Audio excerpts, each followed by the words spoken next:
Montevideo is modern. It is 100 years younger than New York or Boston.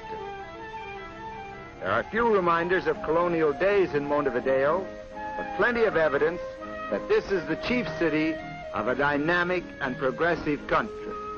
Of Uruguay's 2 million people, about 1/3 live here in the capital.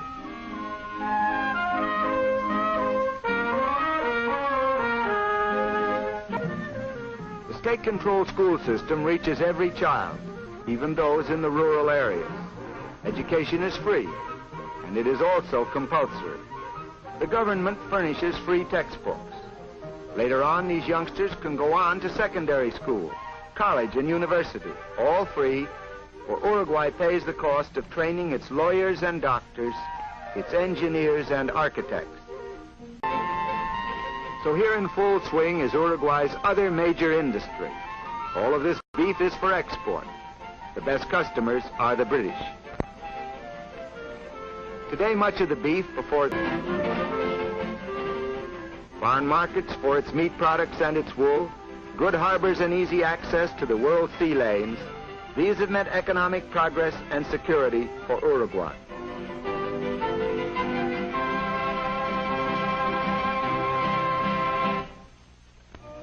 Uruguay's beaches are among the finest in South America.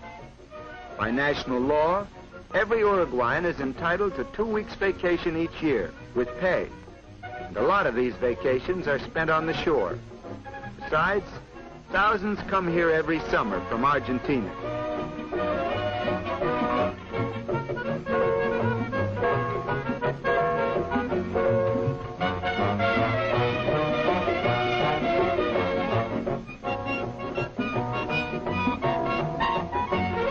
A fine one built with public funds. Casinos and the lotteries helped in raising those funds. Here the poor receive free medical care, including the services of doctors and dentists. Other patients are here because the government's health insurance plan entitles them to hospitalization.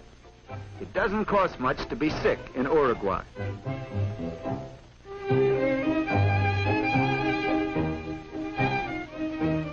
State-owned banks control all banking throughout the country. Government banks handle nationwide business in insurance, which is a government monopoly, in mortgages, housing, social security, pensions, and other forms of financing public welfare, as well as in straight banking. The whole system, utopian though it is taken for granted by the Uruguayans. Very few people are rich, very few are poor. There is little unemployment, and anybody can retire at 60 with a pension.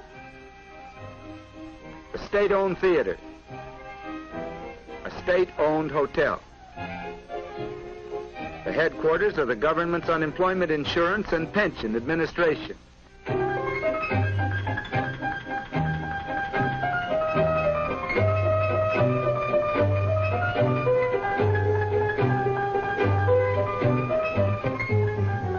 The government owns grain elevators, just as it owns factories for processing cement, alcohol, and petroleum. A citizen is free to go into business. The government will help him. And in many cases, the government will compete with him too.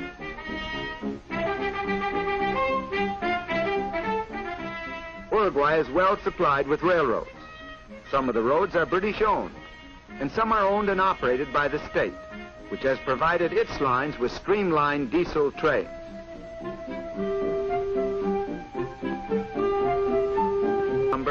When more motive power is available.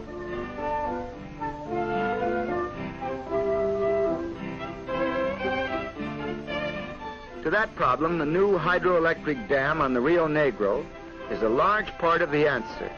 The new dam, financed by the government, was started by German engineers using German equipment. But specialists from the United States are helping Uruguayans finish the job. Even with increased electrical power, Uruguay is not likely to become a manufacturing country on a large scale. It lacks raw materials, especially minerals. The stadium in Montevideo is a particularly good one. The brand of soccer played in the stadium is particularly good too. The Uruguayans just naturally take to this game. In 1924 at Paris, and again in 1928 at Amsterdam, they won the Olympic soccer championship. The stadium seats 80,000. That leaves only about 2 million Uruguayans outside, doing something else. The fundamental and important reason for that feeling is that Uruguay has a large middle class.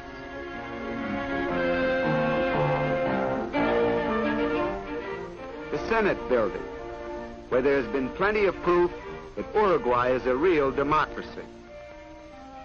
Representatives of the people meeting in this chamber have given the country its amazing structure of laws dealing with labor, education, suffrage, public works, and public health.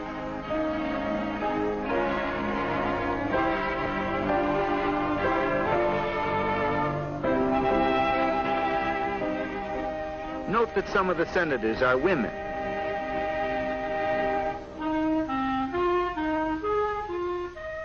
Uruguay has no censorship of news or opinion.